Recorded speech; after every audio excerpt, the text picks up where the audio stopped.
Imagine all the people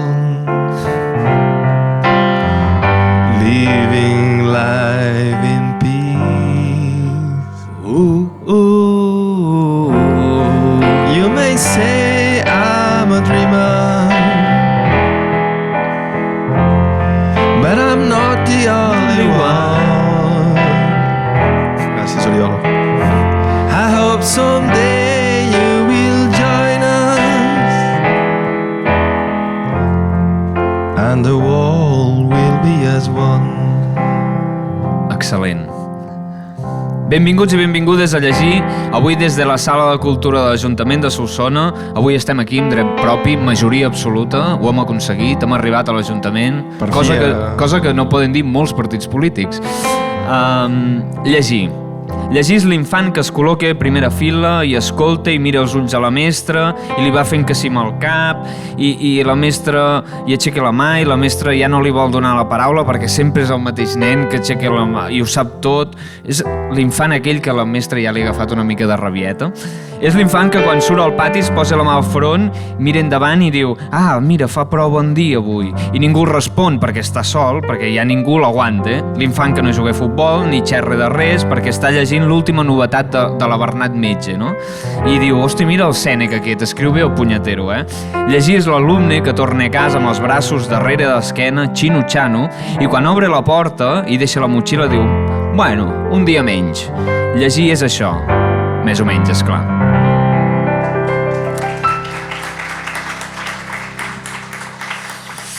Com estàs, Eduard? Un altre cop a la Casa Gran, a l'Ajuntament? Sí. Sí. Vale, molt bé, Eduard. Un dia més a l'oficina, diguem. Un dia més a l'oficina. Sí, hem aprofitat per robar uns quants bolis i És molt curiós perquè papers. avui és dissabte i no hi ha funcionaris a l'Ajuntament, que normalment quan vens a l'Ajuntament veus molta gent molt enfeinada, treballant molt, no? Com a les oficines bullint, ningú esmorzant, la gent d'aquí no esmorza, no? I avui no passa això, avui hi ha una calma. M'ha caigut un mite perquè ara fa una estona volia fer un cafè a la màquina de cafè d'aquí de l'Ajuntament i s'ha de pagar. No fotis! Fan pagar els treballadors de l'Ajuntament. Jo pensava que el cafè seria gratis. Cafè per tothom, no? Cafè per tothom. Bé, avui ens fa molta il·lusió el programa d'avui perquè tenim una gran lectora, que ha escrit també, i és una mestra jubilada que ha estat molts anys fent de mestra. Bon dia, Roser Fons, com estàs? Bon dia. Tot bé? Tot bé, però potser la gent que ens sentirà d'aquí un quant temps no ho sabrà, però és el segon podcast que graven aquesta gent avui. Oh, has destapat és un secret, la trampa. Era un secret. I esclar, primer hi havia el Ramon Besora, Sí? que esclar, és una meravella. I llavors, ara hi soc jo, i ara penso, esclar, jo sóc la talonera i havia d'anar al revés, això, sabeu? Els programadors s'han equivocat, aquí. Els programadors van una mica xino-xano. Segur que serà una meravella, també, perquè aquesta primera pregunta en tenia moltes ganes de fer-te-la. Com hem dit, us has estat mestre molt temps a Satelsis. I la primera pregunta és obligada. Tu, quan eres mestre, l'Eduard Gené petit corria per allà. Tu tens algun record d'aquell? Com era? Era així, com és ara, o era un nen normal? Ara t'he de desfer un mite. De fet, jo no vaig fer mai classe a l'Eduard perquè l'any que vaig ser a l'institut, l'Eduard era a l'escola i quan me'n vaig anar a l'escola, l'Eduard se'n va anar a l'institut. Ho vas fer exprés? Ho vam fer expressament, per no coincidir. A l'Eduard el que sí que li havia fet potser alguna vegada és pam nocilla, perquè anava a classe amb el meu fill, llavors a vegades li havia fet algun berenar. Sí, el teu fill petit m'apallissava el Rich, jugant a... Sí, sobre taula. Això ho té com un record molt dolorós perquè abans hem anat a esmorzar i m'ho deia sí, el Pau em fotia una... I a més, diu que el Pau ens escolta, és un oient de... Hola Pau, què tal? Com estàs? És l'oient de Canadà. Sí, tenim moltes reproduccions i és ell, a Canadà. Doncs ho recorda com que el guanyés i l'humiliés. I això amb ell encara ho té... Els estius anàvem a jugar a casa del Roser i el Salvador i amb el Pau jugàvem al Rich i... Per què diu Rich? No, com es diu? És el Risc. El Risc, això. El Risc és de pasta, de calés. Ja pots veure el bon jugador que eres. No sabies ni a què jugaves, tio. I el Pau m'apallissava i era com tornar a casa, allò... Sí. No, però ho has superat bé perquè ho has transformat en música i això és bonic. Els traumes infantils quan es transformen en art, gràcies a això hi ha grans artistes. Gràcies, Pau, per haver apallissat aquest tio del Rich. A més, recordo quan veia que la partida la tenia guanyada, cantava una cançó d'aquesta, Argentina, no sé què. Ja començava la cançó, dic, estic a punt de palmar ja. Roser, durant la teva època de mestre, han sigut molts anys. Tu saps quants anys has treballat de mestre? Molts. 40 o més, sí. Perquè saps què? Abans passava una cosa bastant divertida, que és que no eres mestre però ja feies de mestre, i això ho havia fet. Havia fet classes de català quan encara no era mestre, perquè es necessitava gent que veies dir dues paraules seguides en català i que no fes gaires voltes i això. Jo ja feia aquestes coses. Una cosa que passava antes. Ara els requisits de magisteri tampoc són molt més alts que juntar dues paraules en català. Home, es veu que hi ha hagut una escabatxina amb aquestes últimes proves que a mi em sap una mica de greu. Però també em sap greu que hi hagi l'escabatxina, però me n'alegro molt, perquè això vol dir que passaran gent molt... Segurament, gent molt brillant, que no vol entrar gens a fer de funcionari. Bé, el que deia, has estat de mestre molts anys i segurament tu has vist molts canvis dins el ser mestre en una escola. Quin és el canvi aquest que t'ha impactat més de quan vas començar fins... Vas acabar l'any passat? Vaig acabar, sí, el curs passat. El curs passat. Sí. Quin canvi t'ha sorprès molt? Mira, jo quan això feia de mestre i no ho era, anàvem a una escola que la gent es deia dona això i donya lo altre, saps? Això és una mica antic. Donya Roser. Bueno, i a mi em van dir, a veure si m'havien de dir senyoreta mestra, no sé què, no, si em dieu Roser ja faríem, no? És clar, això ja va ser com un canvi i recordo un don d'aquells que jo feia català, però vull dir, no era mestre encara, però jo ja feia català, i hi havia el de castellà, que era don Antonio. I un dia a mi se'm va acudir com una il·luminació dir-li, què et sembla si ens poséssim d'acord amb 4 coses de nomenclatura o així, no? I em va dir molt seriós, em va dir, el catalán está robando las horas al castellano y esto se va a convertir en un reino de taifas. Bèstia, a mi això em va impactar, lo del reino de taifas. Ja va començar allà, Allà. Ja vam començar a ser el reino de taifas i guai, tot com som ara. Ni taifas ni res, tu. Ni català aviat. Ni català, exacte. Vam estar amb el grup de gospel tocant el que era l'homenatge que us feien, que tu no vas poder venir, crec, perquè estaves a fora. Sí, exacte. Era el Canadà per variar. A un seguit de mestres que us jubilàveu i un dels discursos que es van fer és que la motivació, o el discurs conjunt que vau fer és que la motivació pel qual es vau posar també en educació era per canviar el món o per canviar, influir en el canvi de... Creus que ho heu aconseguit? Què va. En aquest discurs que el vam produir conjuntament les persones que ens jubilàvem, no? Ho dèiem específicament perquè jo vaig arribar a un moment en aquesta professió que hi havia molts canvis, no? Hi havia el don Antonio, però llavors hi havia una gent plena d'energia i d'alegria i de voluntat de canviar el món, realment a través de l'educació, vaja, que faríem meravelles, no? I ara veiem que això ens ha anat justet, que no l'hem acabat de canviar del tot el món. Jo confio en que la gent jove que està fent aquest ofici encara hi posi les mateixes ganes, la mateixa energia i que tard o d'hora se'n surtin. Ara, quan veus segons quines coses de com va el món, penses una mica pífia. Potser l'heu canviat cap a pitjor, però bueno... Home! Tampoc veu especificar, volem canviar el món. Bueno... Anàvem amb una energia, amb unes ganes de dir sí, perquè això no pot ser, perquè la llibertat i la responsabilitat i l'esforç, no sé què... Verge Santíssima, com era l'assumpte. Bueno, no, però també ens heu fet créixer nosaltres que... Sí, no, n'hi ha uns quants que ens han sortit bastant arregladets. Tu et consideres un producte... Arregladet. Tu també ets un producte de l'educació pública, no? Tu ets de la privada, com es denota amb la teva vestimenta, no? I el teu tall de cabell. Continuem amb l'entrevista perquè... Dins el món de l'escola tu veus els mestres i les mestres divertint-se, que és una meravella veure, no? Com surten de l'escola. Tinc ganes de tornar-hi el dia següent, ensenyar, educar, vull canviar el món. I segur que passen coses molt divertides dins l'escola. Tu recordes alguna anècdota que et passés sent mestre, que segur que ja ha prescrit, això? Alguna cosa que et passés dins l'aula que encara hi penses ara, hosti, aquell nen, si vols ficar noms hi podem ficar noms, però aquell nen una vegada em va dir això i encara me'n recordo, com aquest record divertit. Anar a l'escola això és una miqueta el discurs aquell del Pepe Rubianes, no vamos a trabajar. Doncs sí que és veritat que hi ha gent que hi va amb males cares i penso, pobres, vaya desastre anar-te a fer aquest ofici mala cara. Però jo, per exemple, tinc la sort que sempre he anat molt feliç a l'escola i m'ho he passat molt bé. I el millor que té l'escola, òbviament, són els nens i les nenes que en fan una darrere l'altra de divertidíssimes i molt maques. Una de molt petitoneta que recordo, per exemple, que no em va passar a mi, d'una companya, però és divertit. Un nen de 3 anys que era molt espavilat, ara deu ser enginyer, devia saber quina cosa més difícil. I era molt espavilat i sabia escriure molt bé, llegir molt bé. I tenien uns cartellets amb els noms i la mestra li va dir com que et surt tan bé això de llegir i escriure, si vols, pots escriure sense mirar. Entenent que era sense mirar, però esclar no ho va especificar, que era sense mirar el cartellet. I llavors el nen al cap d'una estona es va tapar els ulls i va dir, és que a mi em costa molt sense mirar. Però anècdotes de nens n'hi ha moltes, però jo si recordo la meva vida a l'escola, recordo sobretot les anècdotes amb l'administració, que aquests sí que són divertits. És que em fan una darrere l'altra, amb l'administració. Jo vaig tenir la sort de viure tot el tema del pati de satèl·sis, tot el tema de la inclusió de l'alumnat, i llavors vam tenir cada batussa amb l'Ajuntament, un alcalde que era molt modern. Ara que estem aquí, digue-ho. Ara que som aquí, per què no dir-ho, no? Clar que sí. Doncs que va dir, home, és que s'havia d'estalviar, jo també hi estic d'acord amb que s'ha de ser auster i estalviar, i se li va acudir la brillant idea de que per què els nens i les nenes no es compraven ni fregaven les classes, que així s'estalviàvem hores de neteja.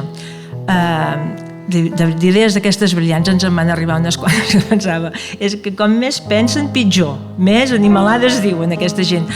O per exemple amb el tema de la inclusió, això no es feia. Jo a la meva escola a mi em feien escombrar la classe cada dia després. Tu sol? No, ens ho anàvem tornant i era com una labor. Això a la pública no. Així ho sortit, una mica també. A l'escola fregàvem les taules quan acabàvem de fer plàstica, òbviament, i havíem de deixar les coses endreçades, però escombrar i fregar tampoc no calia. Sí, i llavors, per exemple, amb el tema de la inclusió, doncs al Solsonès ens vam una mica inventar un model d'inclusió de que tots els nens i nenes vinguessin a les escoles, fossin com fos. I llavors doncs, teníem com una unitat d'educació especial a satèl·sis, però que donava servei a tots els centres de primària i de secundària, públics i concertats del Solsonès, i llavors doncs, des de la Via Augusta, des d'allà al Departament d'Educació, em trucaven i em deien, però aquesta criatura està matriculada a la teva unitat d'educació especial? I jo deia, sí, però és que no està matriculada a satèl·sis. Dic, no, està en una altra escola. I els hi patava el cap. I pobre, els hi patava el cap. I em va dir, és que això no entra a l'ordinador. Dic, doncs canvieu l'ordinador, no? Vull dir, l'administració és bastant més còmica que els nens encara. Pitjor que les famílies, I algunes famílies també són divertides, sí. Una cosa que desconeixíem i que han trobat l'equip de guionistes, entre fer molta recerca entre coses teves, entre dibuixos d'aquests de famílies, amb la casa i el sol i la muntanya al darrere i figuretes de plastilina, és que tu també vas escriure un llibre. Un llibre, bueno, què diu un llibre? Un best-seller vas escriure, Una migdiada trencada i enganxada. Un llibre que se'n van publicar 30.000 exemplars. Com va anar aquest llibre?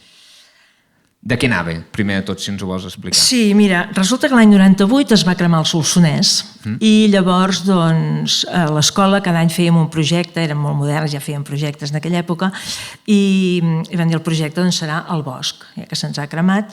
I llavors em van demanar les mestres d'educació infantil si volia escriure un conte que hi sortís no sé què, i un cargol i patim-patam. Jo anava fent... Jo sóc una escriptora de fer feines, després us explicaré què vol dir això, I llavors doncs, jo vaig fer el conte que em van demanar i llavors, doncs busquem algú que l'il·lustri, l'Eduard Tripiana, que també era de la casa, i llavors aquest conte ha sortit una mica rodonet i tot. Ai, per què no el publiquem? I llavors, doncs, no sé... El Martí, per exemple, que tenia relacions amb editorials, i si busquem i no sé què. La qüestió és que entre tots, doncs aquest llibret, perquè no arriba a llibre, un llibret, doncs el va publicar i va pagar la publicació al Departament d'aquestes coses de riscos i de protecció civil i no sé què, i es veu que en van fer 30.000 exemplars, l'editorial Mediterrània, per escampar-los per tots els nens i nenes de la Catalunya cremada. I això, doncs, amb aquesta visió de futur que a vegades tenen la gent que fa coses que no sap per què les fa, les van repartir al juny d'aquell curs, no? Al juny, quan a l'escola arriba una cosa, o se'n va a la paperera, vull dir, o la dones als nens ni els expliques per què ha arribat, perquè al juny, que no arribin coses a les escoles al juny. Al juny ja ho tenim tot fet, no? I llavors, jo crec que aquest tiratge tan gran realment va ser un tiratge perquè se'n va anar la meitat a les escombraries. Crec, o al foc, no? Seria com irònic, no? Sí. Algunes escoles s'ho van guardar, de manera que el curs següent jo vaig anar a algunes escoles a explicar la gènesi del llibre i com havia anat i tot plegat. Després vam fer d'aquest conte, em va sortir una obra de teatre i vau fer... Torneu que eres el cargol, el conill. El càmera era el conill. No demanarem ara que ens facis la interpretació. Tot i que seria divertit, no et ficarem amb aquest problema ara mateix. I aquesta obra de teatre s'ha representat a l'escola. Aquest any, per exemple, que feia 25 anys, l'han tornat a representar i en altres escoles sé que s'ha representat. Vull dir, jo soc una escriptora de fer feines, no soc una escriptora. A mi m'agrada molt explicar una metàfora, que ho puc fer? Sí, tant. Sí. És un lloc perfecte. Hi ha escriptors, o sigui, els escriptors i els que munten finestres és el mateix. Ser escriptor i muntar finestres és el mateix. Llavors tu pots muntar una finestra que sigui un rosetó gòtic espaterrant, no? O modernista o així, i que hi hagi allà molta feina d'orfebreria molt ben feta, que estèticament sigui meravellós, que t'il·lumini.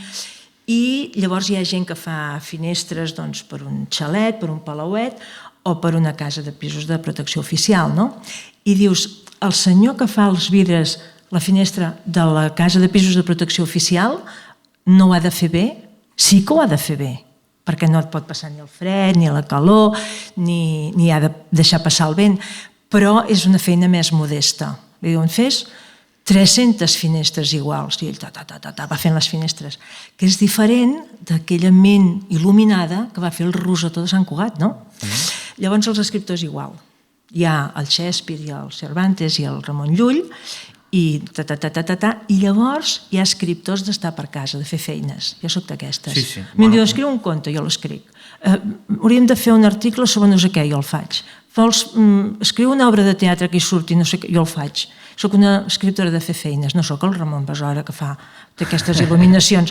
No, però està bé que també hi hagi de tot, perquè si no, clar, imagina't que no hi haguessin finestres a les cases de... Si no, pisos de protecció oficial amb rosetons, doncs potser fotria mal als ulls. Sí, és això. Segurament per fer un rosetó d'una església has d'haver sapigut fer també... Sí, mira, és molt bona. Una casa de protecció oficial. Que sí, vull dir, sobretot ajustar bé les vores, que no passi el vent.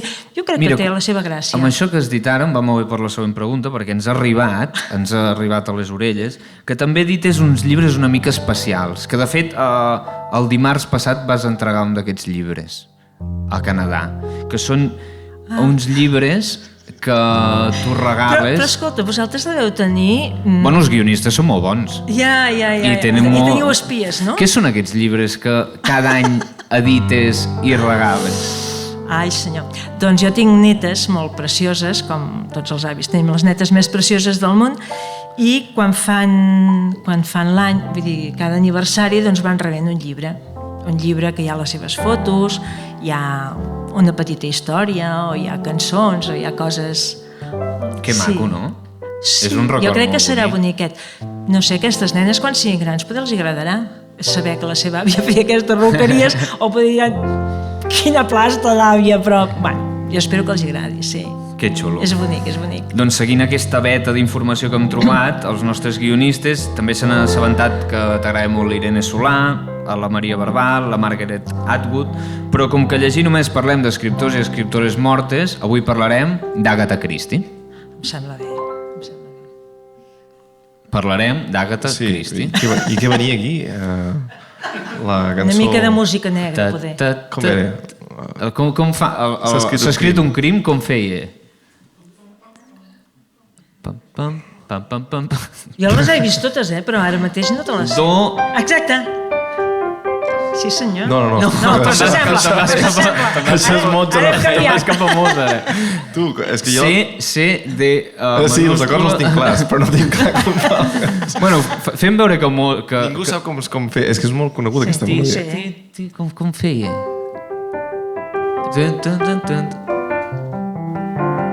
Bueno, cola, jo crec que cola, Sí. Agatha Christie neix l'any 1890 a Torquay, Anglaterra.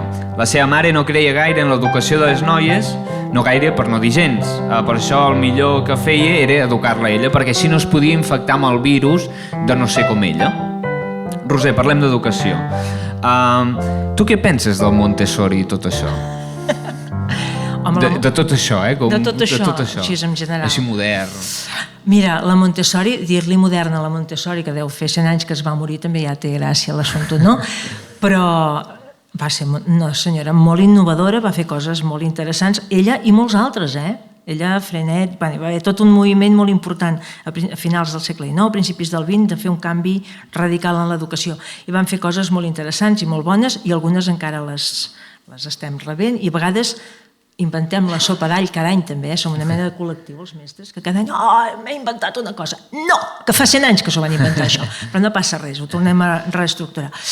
A mi el que em fa gràcia de la Montessori és que jo penso, pobra dona, si ara aixequés el cap i veigués els catàlegs on hi surten coses que tot se'n diu Montessori de cognom, li venia un cobriment de cor, perquè és que segur que aquella dona no volia vendre segons quines merdetes que hi ha en els catàlegs. A mi em dius que és un tipus de còmode de l'IKEA. He comprat una còmoda Montessori. Sí, és pràcticament un moble, ja. És que un llit Montessori, una taula Montessori, la pauta sí que era Montessori, però les altres coses s'ho han inventat. Podries allò de la creativitat que dèiem abans. Crítica a Montessori, que s'ha de fer. No, la Montessori, no, pobra dona. A la senyora no, que descansi en pau i que estigui... I dels seus mètodes, moltes coses aprofitables, només faltaria, tant que sí, va ser una dona molt innovadora, i de tots aquests altres també. Però no totes les porqueries que es venen amb cognom Montessori són Montessori, crec. Que quedi dit. Dit. Agatha Christie. Es va fent gran i l'any 1914, quan comença la Primera Guerra Mundial, es casa amb un aviador.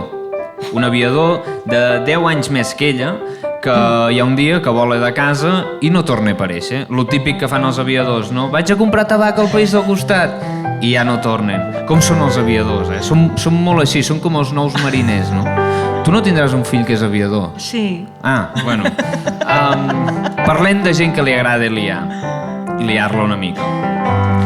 Quina és la bestiesa o la gambarrada més gran que ha fet algun nen o nena a l'escola que dius, hòstia, aquí t'has passat? Ha prescrit, tot? O sigui, no pots explicar sense... Però no mola donar-li el focus ara al nen gamberro, Fiquem-li l'Eduard com a nom de... Digues. No, vale, que com a pare... Èticament trobo que estem destacant el gamberro. Sí, bueno, també t'haguessis pogut mirar el guió abans i dir-me aquesta pregunta millor no la fem, no? Fiquem com a això que no s'ha de fer. Vale, fiquem una cosa que et van fer que ja no s'hauria de fer més. Jo recordo nens a la meva classe, nens trapelles, nens xerraires, nens no sé què, però nens que fessin grans animalades, jo no en recordo cap de gran animalada, perquè són bona canalla la gent de Solsona. Sí que després vaig fer molts anys de directora i llavors allà sí que t'arribava una mica a la punta, no? Aquell que l'havia fet una mica més grossa del compte, te'l portaven perquè la lliçó anessis una mica... Bueno, n'hi havia alguns que jo pensava, però si jo cada setmana parlem del mateix i cada vegada em diu sí, no ho faré més, i pensava, doncs un dia potser deixarà de fer-ho, però vaja, la setmana següent tornava. Hi havia coses que eren com repetitives. Per exemple, hi havia una cosa que sortia cada any, més o menys en algun moment de l'any, els nens de menjador grans s'inventaven que si anaves al lavabo i deies 3 vegades Verònica o no sé què, allà al mirall sortia una persona, una cosa de terror, doncs que ja deveu saber de què parlo. Saber de què parlo. I cada any passava això, llavors espantaven els petits ben espantats, llavors els havies de lliçonar una altra vegada, i aquella canalla, vull dir, quan feia 5 anys, els havien fet amb ells, però no sé, els agradava espantar els altres. És maco, no?, també la tradició. Que n'ets de carallotet, no? Bueno, mira, l'abat sigui Déu. O algun trapella que es havia enfilat una vegada, un nen de 3 anys, tu es va enfilar amb una mena de cuineta, va caure ell i cuineta, que dius, però com és que se t'acudeix aquesta cosa, no? Bueno, coses. Aquí al públic hi ha gent amb qui hem compartit històries d'aquestes, però no hi ha...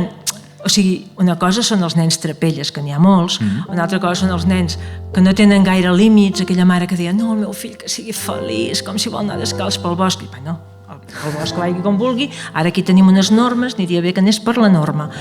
I llavors hi ha la gent que et preocupa més, doncs, temes de salut mental, temes de nens que viuen molt malament i que pobres, doncs, llavors aquests doncs és una altra història, les fan molt grosses, però les fan molt grosses perquè la vida a vegades els ha fet coses molt grosses amb ells. Sí. Jo recordo una molt divertida ja a l'institut, parlava d'això com a... perquè també estimula la creativitat. Sí. N'hi ha algunes que estimulen... I jo recordo una molt bona, que era... que jo no l'havia vist mai, però m'havia arribat, quan estudiava ja més gran, que sempre hi havia, quan et fotien fora de classe, que deia, agafa la porta i marxa, no? Doncs algú, no?, agafa la porta i marxa. Agafar la porta, aquelles de l'institut, i la mestra, no, però que era una metàfora, no? Bueno, seguim amb Agatha Christie. Molt bé, ara. No, això te'm tornes a anar a Mozart, No ho trobarem avui. Durant la Primera Guerra Mundial exerceix d'infermera i allà aprèn moltes coses sobre medicaments, verins, que després utilitzarà per les seves novel·les. De fet, durant aquesta època neix l'Agatha Christie escriptora, la reina del crim. Que és curiós, no? Hi ha l'Agatha Christie, que és la reina del crim, i el Carles Porta, que és el rei dels crims, no? Sí. Fotria una bona parella entre ells. Roser, hi ha algun ofici que si no haguessis sigut mestre t'hagués agradat molt ser? Home, criminal no. Criminal no. Però jo quan estava estudiant, per exemple, vaig ser la primera generació que va anar a l'institut, no vaig fer cou a l'institut, i jo me'n recordo que tot l'any deia que seria periodista. Llavors vaig fer de mestre. Bueno, coses d'aquelles que passen, perquè tant no hauria pogut fer una feina com una altra, crec, perquè tot m'agradava molt. I fent de mestre he fet molt de periodista, perquè he escrit moltes vegades articles i coses, i penso, veus que bé, has fet una mica de tot. I ara, per això, ara que soc velleta, hi ha un ofici que em penso que m'agradaria molt. Quan vaig pel món i veig a les ciutats i veig aquests jardins tan bonics que hi ha a les ciutats, sempre penso, hi ha algú que allà en un despatx està decidint si plantem gladiols, petúnies o pensaments. I si els fem de color groc o de color blau, bèstia, aquest ofici m'encantaria. T'imagines, diu, aquest parterre tot ple de petúnies. Arquitecte de jardins, no? Això m'encantaria. No sé exactament com es diu aquest Plantar-los ofici. no, Tu No, plantar-los també, però pensar-ho sobretot, t'imagines? Sí. Aquesta plaça que sigui tota de color verd, aquesta tota groga. És xula, això? Sí. Bueno, no sé, poder faria això. No, és molt xulo. Sí. Com els jardins aquests de Versalles, no? Aquí farem una mica més d'això. Hi ha algú que ho ha pensat? Hi ha algú que ho pensa? No ho havia pensat. A dia d'avui suposo que et dirien escull només les plantes que beguin 2 gotes d'aigua. Sí, no? clima mediterrani, 3... Sí. Un solar, aquí fotrem un solar per aparcar cotxes, no? I farem vivendes, encara si són de protecció oficial encara, però si no... Amb rosetons. Amb rosetons. O que et vingui algú molt ric i et digui fes-me el meu jardí, no? Però que veguis que la seva fortuna ve d'una banda fosca. Tu t'agradaria tenir jardiner? Un dia ho vas dir, m'ho llegir, que tu t'agradaria tenir jardiner. Jo he sigut jardiner de casa meva. No, que t'agradaria tenir-lo. Sí, bueno, no quan ho he dit això. Ho vas dir en un podcast amb el Marc Serrats, ell va dir, a mi m'agradaria ser jardiner, i tu vas dir, doncs mira, jo quan tingui una casa a la Cerdanya el llogaré de jardiner. És que jo tinc molta memòria. Ficció de la ficció. Tinc molta memòria, Sí, jo ho veig. Seguim amb l'Àgata. Després de separar-se i començar a escriure molt, guanya molts diners i es casa amb un arqueòleg 14 anys més petit que ella. Pensem que l'Agatha Christie és de les autores més llegides i traduïdes, gairebé com Shakespeare.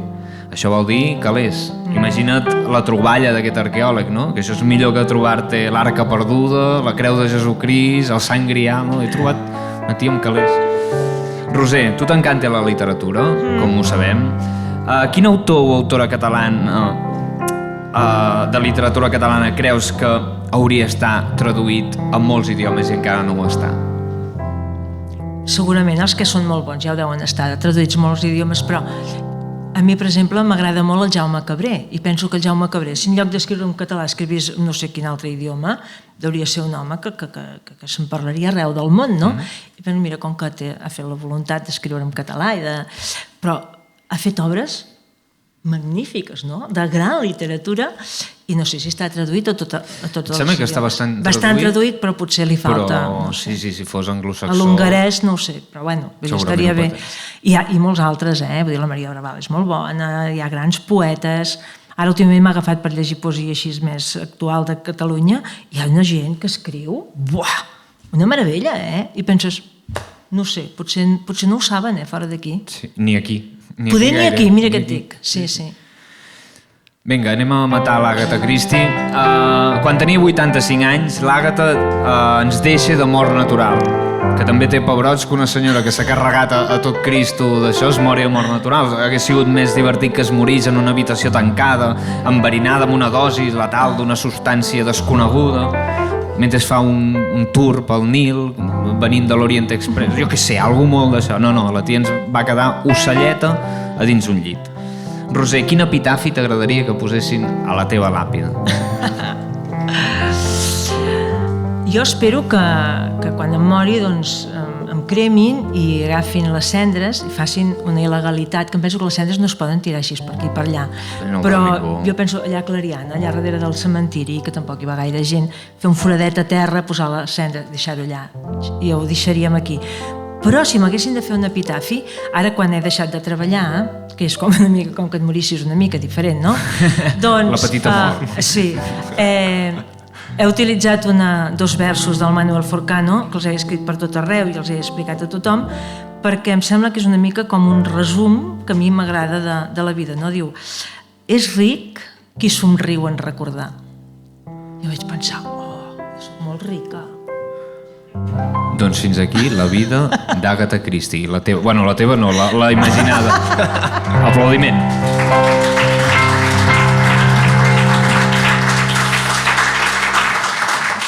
Doncs ara aturem aquesta harmonia literària. Hòstia, l'Ajuntament ens dona com una solemnitat a tots els programes, que queda, una cosa... És com un coixí molt gros on recolzar el cap, Tu no et sents així, Eduard, ara mateix? No. Què? De l'Àgata Christie hi ha una cosa que l'Àgata Christie li fan tantes cites que deuen ser totes mentides, o gairebé totes, no? Home, Churchill, aquesta gent que sempre diu, això ja ho va dir no sé qui, no, segur que no ho va dir, però de l'Àgata Christie explica una cosa, que és que quan es va casar amb l'arqueòleg diu que va dir val la pena casar-se amb un arqueòleg perquè com més vell et fas, més interessant et troba. I això trobo que està bé, també. És bo, és molt bo. Està bé. Doncs això, ara aturem l'harmonia literària del podcast i el ritme pausat de tot el programa per fer-te aquest test així picadet que es diu Això no és literatura. Preguntes pim-pam, que hauràs de respondre això, pim-pam. Pim-pam. Música de... Pim-pam.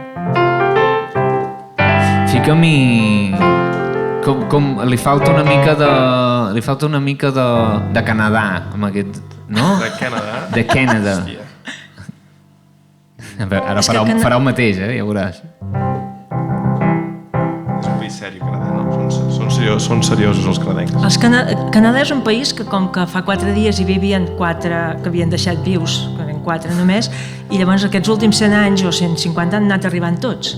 I llavors Canadà el que és divertit és que és molt divers. Hi ha gent vinguda d'arreu del món, de totes les coloraines, de totes les maneres de vestir-te, de tot. Sí, però a mi m'hi falta una mica de policia muntada aquí, Em falta una mica més de galop.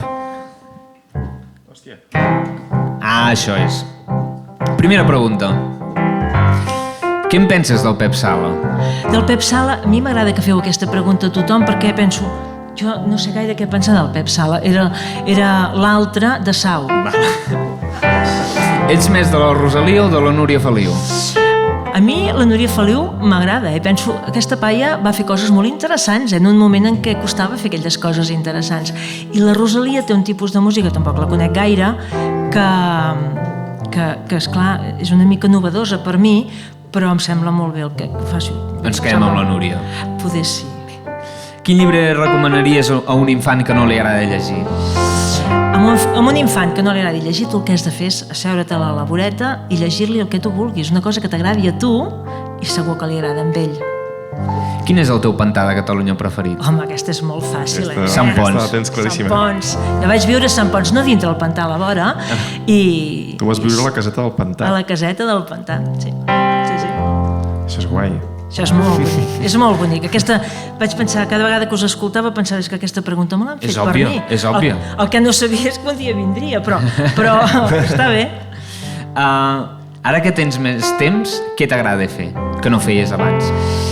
Fer jardins? Fer jardins? M'agrada molt cuidar flors. Què faig? Doncs voltar. Això de tenir fills a la Quinta Forca fa que estigui moltes vegades dalt d'un avió, llegeixo més, allò d'agafar el llibre i que sabies que l'havies de deixar perquè havies de fer una altra cosa, doncs ara no el deixo i vaig fent. Vaig pensar que escriuria més del que escric justet. Ara tens temps.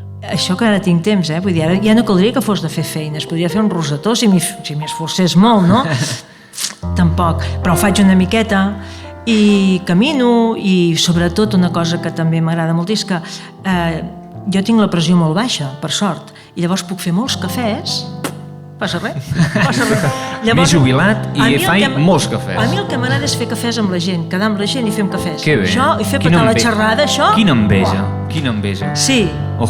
Tant de bo estiguéssim jubilats. Ara, que sapigueu que jo també he passat per això. Cada vegada que un mestre jove em diu que bé, quina vida més xula que tens, no, jo també vull fer, dic, fillet, jo vaig venir cada dia a estudiar, i ara al final, mira, premi. Si t'haguessis de reencarnar en un animal, vegetal o en qualsevol cosa, amb què et reencarnaries?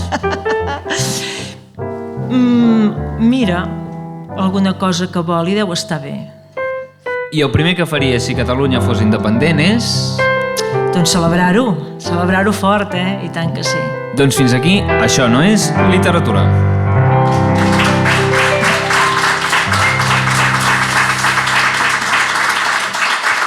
Bueno, un joc ja anem tirant, no? És la teva I marxem de la casa gran. Sí. Mira, t'hem preparat un joc molt divertit, que és com una espècie de passapalabra, però canviant bastant la dinàmica. L'hem dit passapàgina, perquè si no havíem de pagar drets i era un merder.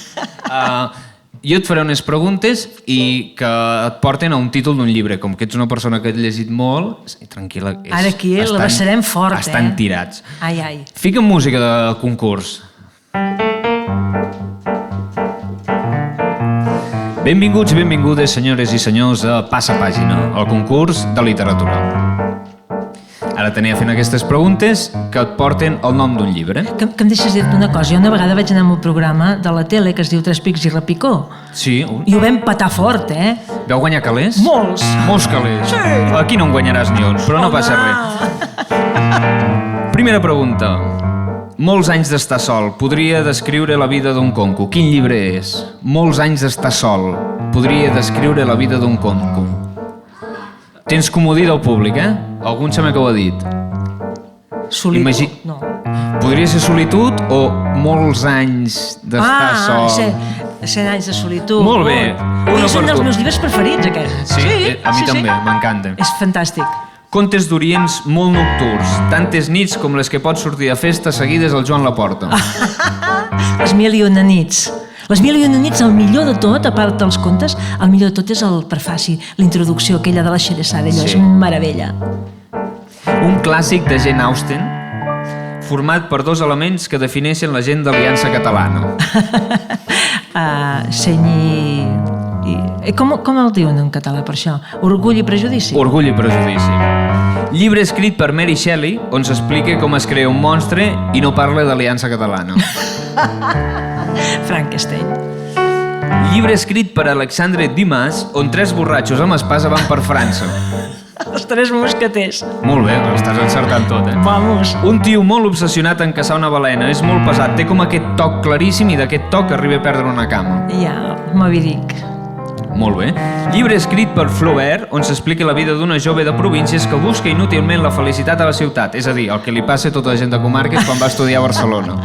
Sí, com es diu? Sí. La Madame Bovary. Madame Bovary, exactament.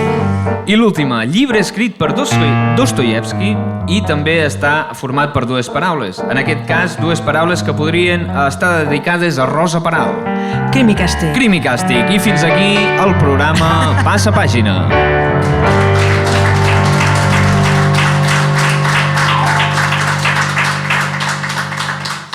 Doncs fins aquí el llegir un aplaudiment molt fort per la Roser. Moltes gràcies.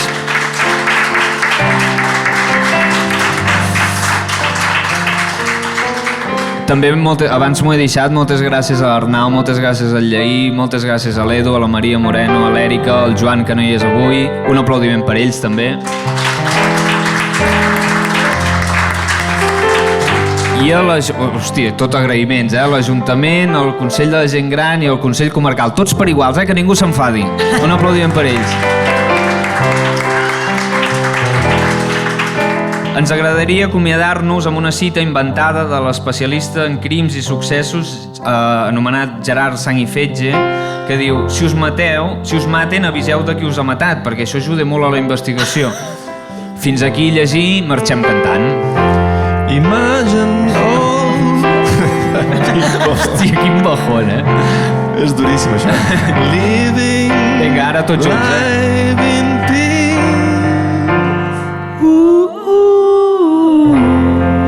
You may say that I'm a dreamer, but I'm not the only one. Mans amunt, ajudem-lo amb les mans. I hope someday you will join us, and the wall Aquí ja no hi arriba, Un aplaudiment per la Roser, moltes gràcies. Gràcies a vosaltres.